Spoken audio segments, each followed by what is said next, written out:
Every day there's millions of cases being heard. Maybe not, maybe not millions, but there's plenty of cases being heard.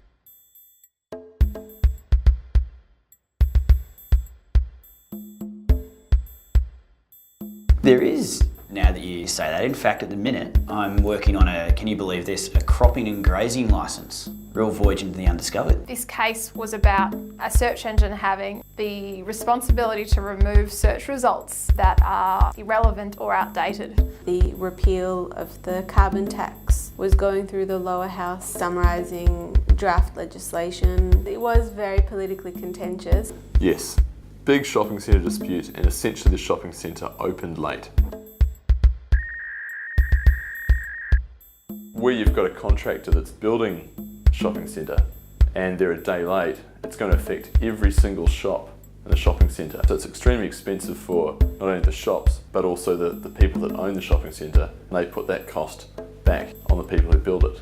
It's all very well to say you can come onto my land and tend crops and graze sheep. What happens if the land's contaminated? What happens if we destroy a fence in the process?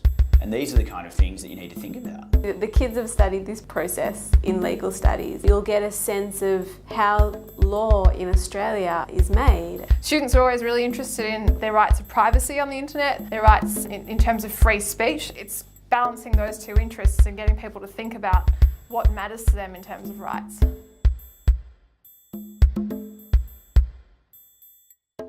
Getting them onto Google and getting them to find out what they can and almost give you that kind of background. Produce 3 or 4 slides as a component of the overall presentation. Give the student an example of a cropping licence that's been used in the past. Take some notes on what they think are let's say the 5 most important things. See whether they're reflected in the document that I'm creating. Summarising the progress of that bill through Parliament, the stages that it still has to go through. And maybe some good pictures.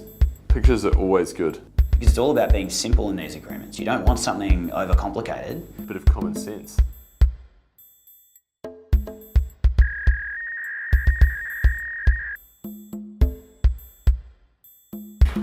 Dave, property lawyer.